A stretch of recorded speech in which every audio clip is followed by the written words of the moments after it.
An exclusive interview with former Ghanaian diplomat, former Trade and Industry Minister, former Minister of Education, a former Minister of Communication, and a former Acting Minister of Mines and Energy. Dr. Ekwow Spio-Garbrah, thank you so much. Thank you so much for making the time to sit with us. Happy birthday to you. I think it's a good way to start this conversation. Absolutely. How's it been over the period? Well, God has blessed us, all of us, and I've had my fair share of the blessings of Almighty Lord. Sorry, it's just He's allowed me to see the world and to experience humanity in its various forms, in its friendliest and in its mischievous, and also opportunities for self enhancement, self fulfillment, and to meet people from all kinds of cultures, and to get a sense of what this world is about. We are supposed to enjoy life for at least 10, and if you're lucky to get a few more years. You're 3 years away. Well, 3 years away from the 10, but I hope to go well beyond that. Certainly. By God's grace. Certainly. Because there's so much more life in me, and so much more I have to offer to the people of not just Ghana, but my Pan-Africanist spirit is also alive and well. And I think of many challenges facing our continent. I'm a continental thinker. I think in the areas where you even occupied positions at the world stage, there was always that special interest you had for the continent, right? Absolutely. Well, at the Commonwealth Telecom Organization, where I worked for 8 years, I was, of course, an African and the first to head that organization in 100 plus years. So I was very conscious of my Africanness, but also aware of the global commitments that the CTO has made and the opportunities that it has to enhance the lives of people, especially in the developing world, but not only in Africa.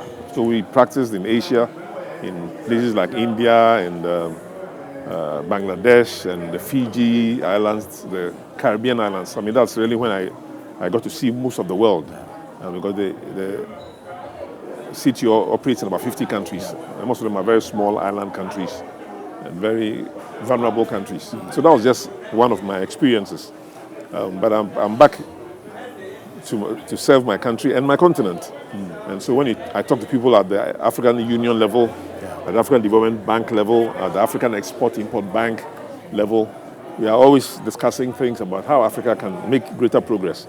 And in this COVID pandemic, for example, we feel blessed that the pandemic has not been as harsh on Africa as it obviously has been regarding other nations, including the Europeans and the Americans, for example. But how we can take that advantage and sail forth, even though our economies have been ravaged and diminished. So Ghana is looking at something below 1% GDP growth when we were almost 7% growth before COVID. So we have to take our knocks and still bounce back very, very hard. It takes organization. It takes a spirit of capacity to do. And it takes ingenuity. It takes thinking outside of the box. It takes doing things differently than we've ever done. And yet, not everybody seems to realize it. And so far, with what you've seen, are we on that path? Not exactly. Our path is really, swallowed up in a lot of poor decision making. I mean, what are those poor decision making, for instance? Oh, well, everybody takes decisions in all our lives, every day. So when you get up in the morning, just what you choose to do with your life, you as an individual, the time management that you exert on yourself or you don't affects a lot of your productivity and your ability to impact others. So if I spend a little bit of my life on helping to make a difference in other people's lives through my mentorship programs, for example, I go into schools and I find out what the students and the teachers are worrying about, how they can get work. You see, if you're a student who is 15, 17 years old, and your older brother or sister is already at home after graduating from university, and they haven't had work for 2, 3, 4 years, you can imagine the depression and the challenges and the anxiety that you face as a young person. And so many of our student population are already going through that anxiety phase, but nobody really seems to be aware of it. And now COVID came, they couldn't go to school, or they had to go online, their classes were disrupted, and yet they have to pass exams. And so there are many challenges there, but it's very easy not to see it or to claim or think or pretend that it's only for the government officials or for school administrators to worry about these things. But they have parent-teacher associations, which often are not working very seriously. There are also school management committees, which often are not non-existent or not very serious.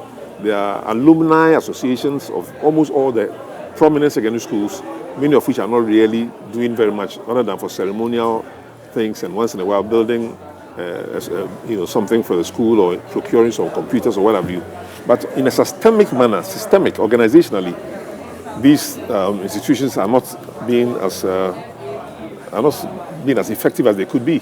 But it's a good point that you make about these other organizations associated with the educational system and what they could have done. But let's elevate the conversation as well to the central government level. There's been a number of interventions on the part of the government in the education sector so far. From where you sit, having extensive involvement in this sector, have we managed the impact of COVID on the education sector so far? So, of course, I've not undertaken any surveys or studies to see the effect of the pandemic on our school system. I can only surmise and only speculate based on my experience as a minister, having been also a university president, having been a student myself at different points in time. But of course, I know that the government and governments over the past many years have put a huge emphasis on education. Ghana is blessed in having government after government think of education. And many times, including when I was minister, our educational budget was often 25-30% of the national budget. And so you get the education ministry being aflush with vehicles and with consultants and with liquidity, textbooks, publishing, printing, all kinds of things. Compared to other ministries, the educational ministry often is very well resourced.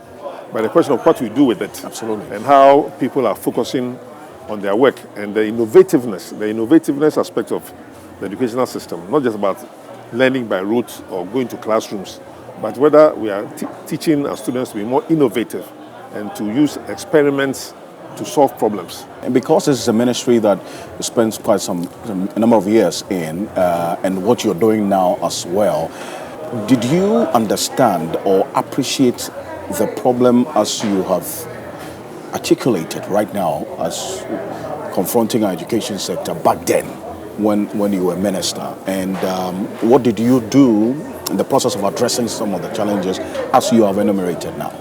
Well, I guess I can always point out to the establishment of the Ghana Education Trust Fund, GET Fund, as one of the achievements that my ministry, during my era, managed to bring to bear. It went to cabinet 2 times, and my colleague cabinet ministers did not even vote for it. So it took the intervention of President. Why didn't they vote for it? Because it was attached to a tax initiative, which was 2.5% of VAT. You see, during my era, we had just introduced the VAT. Yes. The VAT had been rejected that failed, by Ghanaians, or a segment of Ghanaians at a certain point. In 1995, President Rawlings wanted to bring VAT. There were demonstrations, and all of that, which torpedoed it. So he had to suspend it. So the lesson there is when you're bringing about an initiative, which I think this government has tried in a number of cases, such as the Japa case, and the people do not seem to want to accept it. It's often due to failure in communication. And as a professional communicator, I can tell any government at any time when you have failed to communicate effectively. So Japan, for example, failed principally due to poor communication. And as soon as the government accepts that fact, it then becomes easy for them to solve the problem. What exactly in the failure in the communication with the Well, they didn't explain it well to Ghanaians. And in any case, people also thought that because there were certain individuals associated with it who need not have been associated with it, you could still get a good Ijapa project without any family and friends being seen as part of it. Even if the persons were qualified? Hundreds of Ghanaians are qualified. And they went through the process of selection? They will fail on almost all those accounts. They will fail? They will fail on almost all those counts of process of selection and based on what procurement processes and all of that. Based on what process do you make this verdict? I've been in the international circles. These persons, according to government, went through the process of selection. I've been in all kinds of governments. I've been in procurements of all kinds. I've worked for the World Bank, I've worked for the African Development Bank, I know what good governance is, and I can see it 200 meters away. So in this case, good governance principles are not applied. I'm focusing on the fact that all of us as government officials or past government officials or private citizens sometimes have to produce certain results.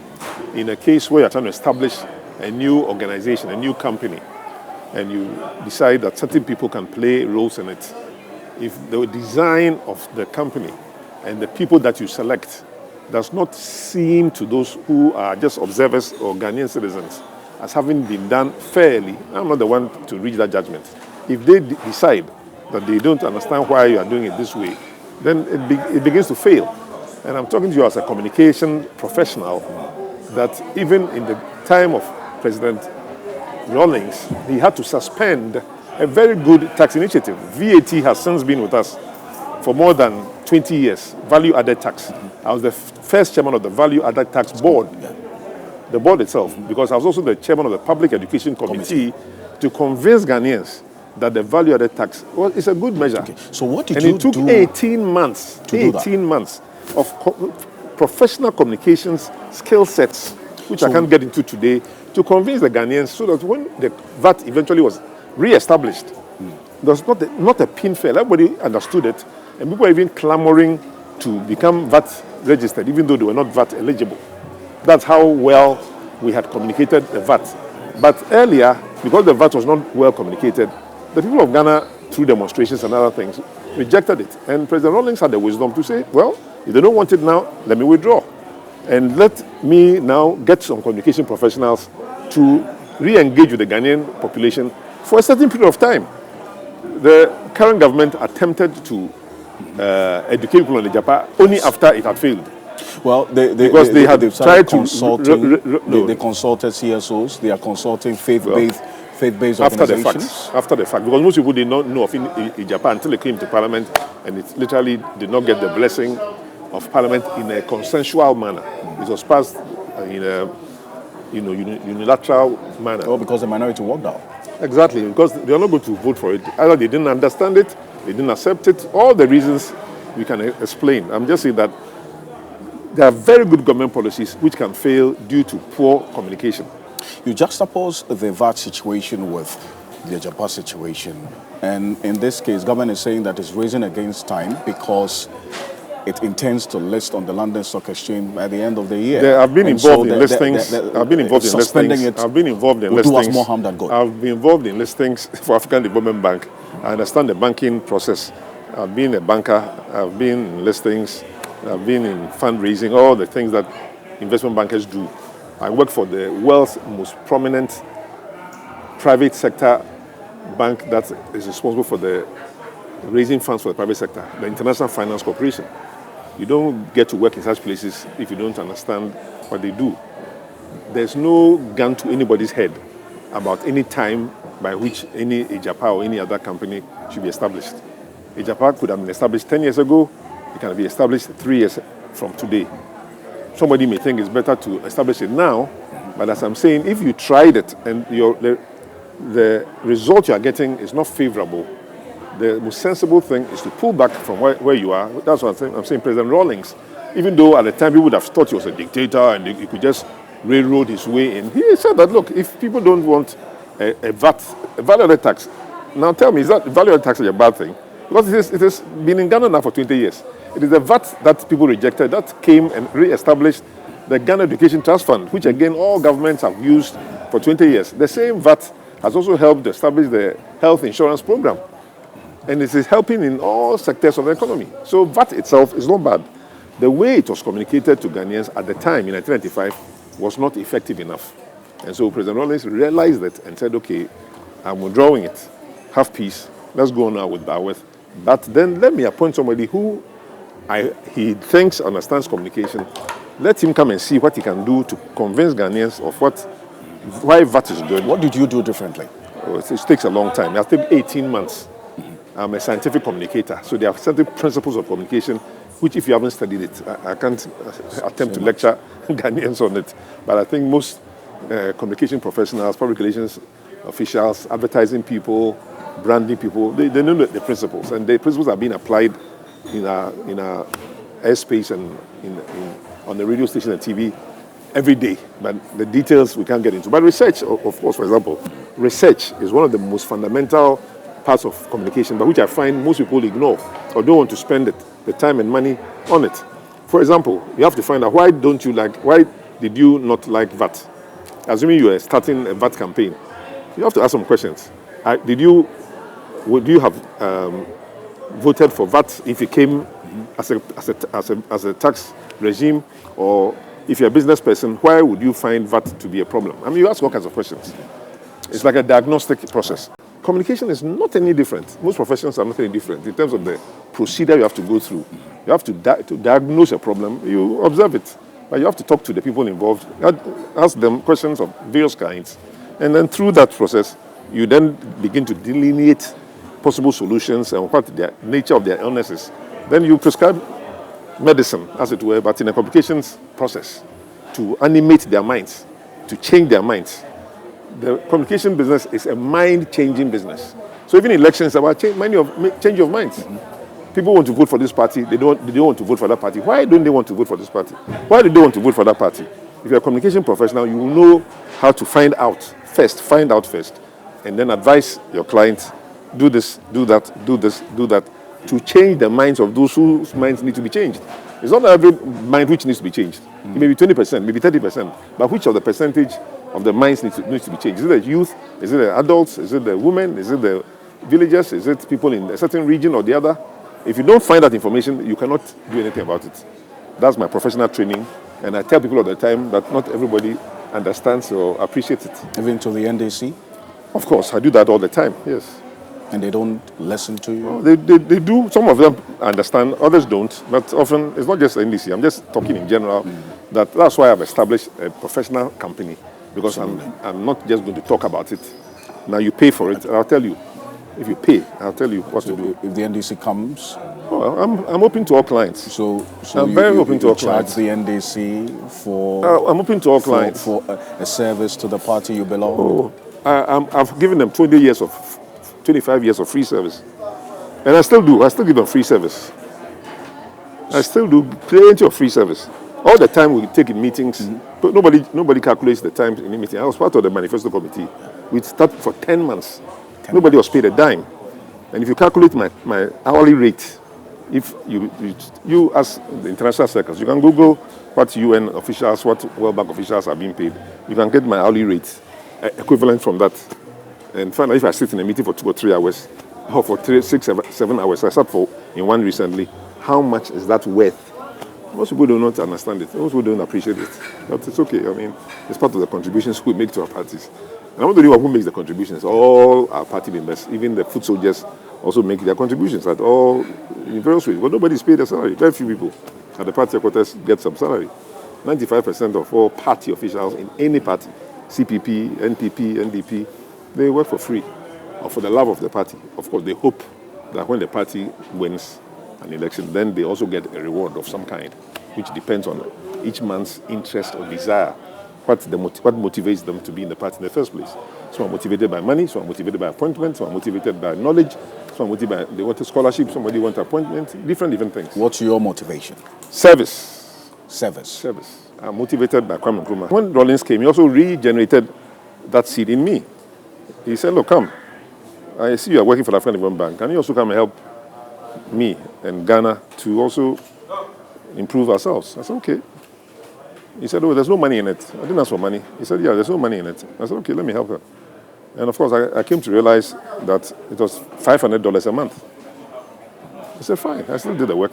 $500? Yeah, that's what was the minister in the Rawlings. Which year was this? 1994, 95, 96. Well, that was when I was ambassador then. Ambassadors earned more, about $3,000 a month. But a minister in 1997 was earning about $500 a month, equivalent. So we did that work. How would you describe, you talk a lot about your period working with Rawlings. How do you describe that? I'm writing a book on that here.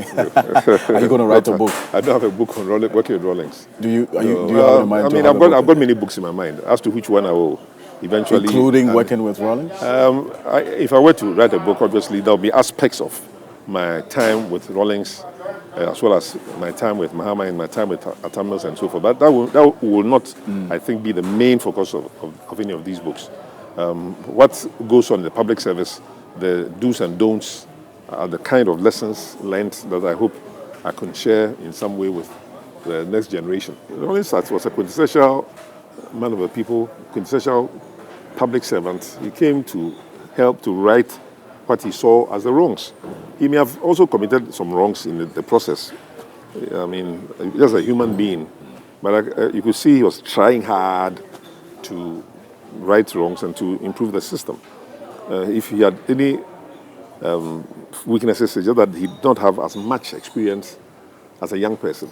He didn't have as much professional experience as I'm sure he himself would have wanted. Management experience with bureaucracy, experience in the corporate world, etc.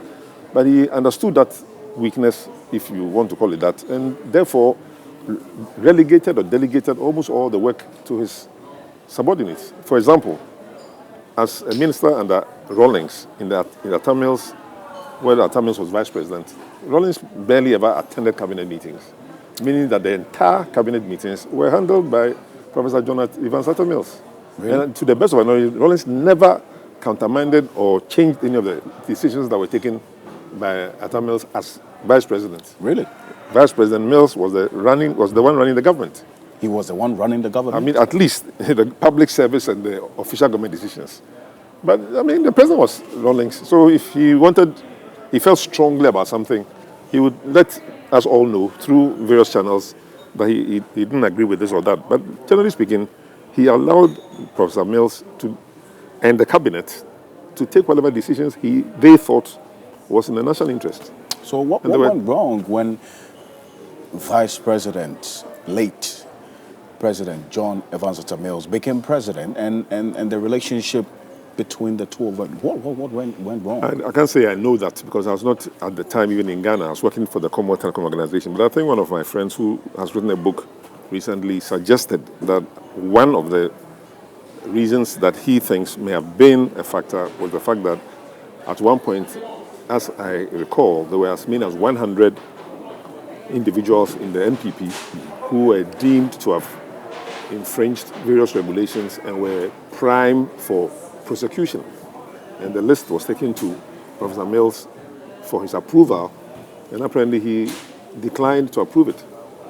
But according to the testimony of my colleague who wrote the book, when I don't want to personalize it as such, but I'm talking about the issue itself, right. That when before the list was taken to President Mills, apparently it was first run by President Rawlings to get his approval or blessing. And so he seemed to have approved it. And then when it got to Mills's turn, he did not accept it. So I think that is where a man, if you take it from Rawlings's point of view, I haven't spoken to him about this particular issue, but if you take it from his point of view, as well as I know him, he would think of himself as, but we have sacrificed people, and he used to tell us all the time anyway, in his own cabinet, the cabinet of President Rawlings. President Rawlings used to remind us regularly, periodically, that people died for us to be here. People died for us to be here. So even when this house was being put up, I had officials of the government come to ask me where I got the money to put up this house. In the 1990s. And what was your answer to that? No, it was my father's land. This land was a government land that was allocated to my father. I gave them the whole history. I showed them the leases. And I'd worked at the African Development Bank. I'd worked at the World Bank. I'd worked with other international organizations. So in theory and in practice, I had enough basis to be building a house. But I'd also taken a loan from what is now, I think, Republic Bank, which was HFC. Yeah. So all that could be verified. And so when they verified it, they said, oh, well, then that's fine. It may be that incidents such as that may have drawn a wedge between them because he thought he had undertaken a revolution to clean up Ghana's behavior. And if corruption was found, people should be punished. Right. Another person comes and says, well, I'm father for all, so I don't really need to punish people who, as a lawyer, I may think have committed an offense. And as my colleague who wrote the book explained, on behalf of Mills was saying that this would become a tit-for-tat and a repetitive thing if it continues. So he had his own justification for it. But as to why Rawlings didn't understand or respect that, fine. So those things happen. I think that the timing of the release of this book has done the NDC more. I can't speak to that. I can't speak to that. I think we'll come back to the issue of the mentorship that I have been organizing for the youth of Ghana, trying to get them to be on the straight and narrow path in terms of their behavior and their respect for the rule of law. I went to school and nobody advised me on anything. I happened to have been in high school for 7 years. My parents were in a foreign diplomatic appointment, so I didn't see much of them. I had to rely on some aunts and uncles to give me whatever guidance they could. And none of them ever sat with me for even 30 minutes to find out about my school performance and what I'm thinking. No such conversation took place. So I'm the product of a very difficult childhood. You made your own mistakes? I made my own mistakes, but by God's own design, I turned my misfortunes into a plus in the sense that I became very, very focused on my academic work. Because my parents were not around and the other uncles and aunts were not particularly interested in academic work or academic performance for whatever reason. So I had to do my own thing. What is that one problem that you think that, in the education sector, which has not been tackled effectively as we speak? I think developing more creative and more solution-oriented students rather than the guy who can reproduce for you what you taught him yesterday by rote learning, rather than problem-solving approaches to education. We want problem solvers. Every student should be a problem solver. But if the approach to learning is, have you learned this particular subject? Repeat it for me. Have you learned that subject? What is the answer? Then our students are not problem solvers and are therefore not trained to come and solve any problems in Ghana. So we end up using foreign consultants and foreign technicians and engineers to build up most of Accra. You want a Flagstaff house, you get an Indian company to establish it. If you have a national theatre, you get a Chinese company to establish it.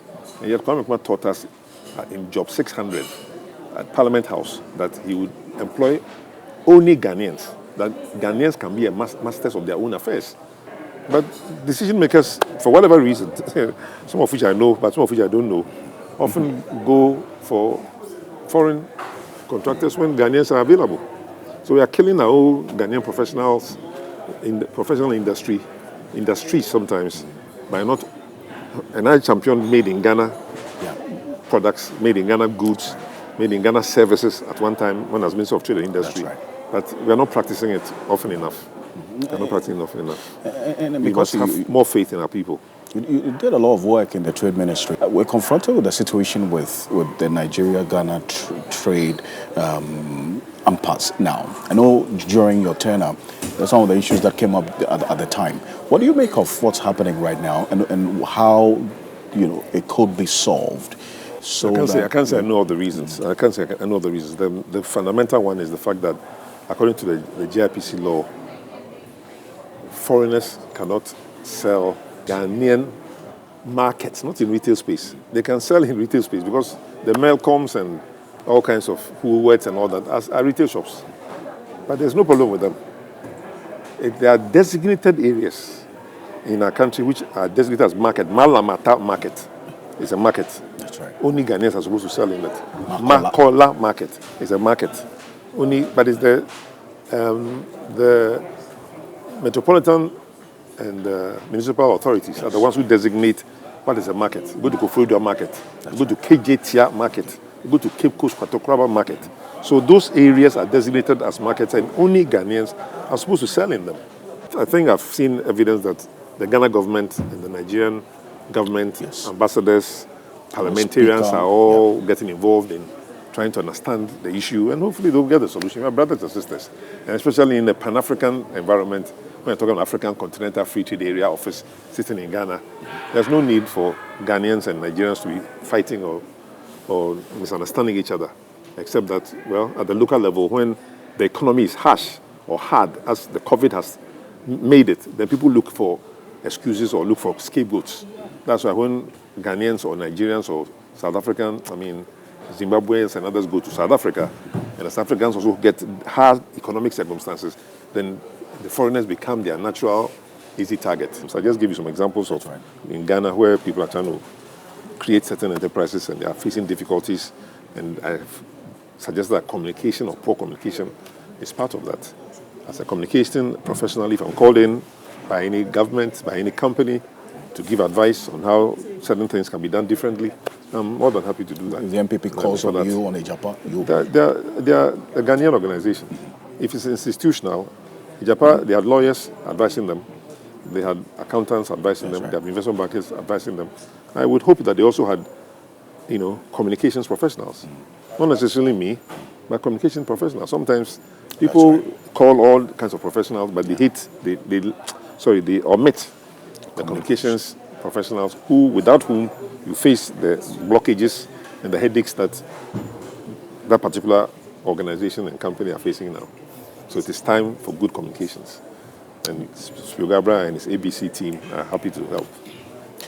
Dr. Ekwow Spio-Garbrah, thank you so much. Thank you so much.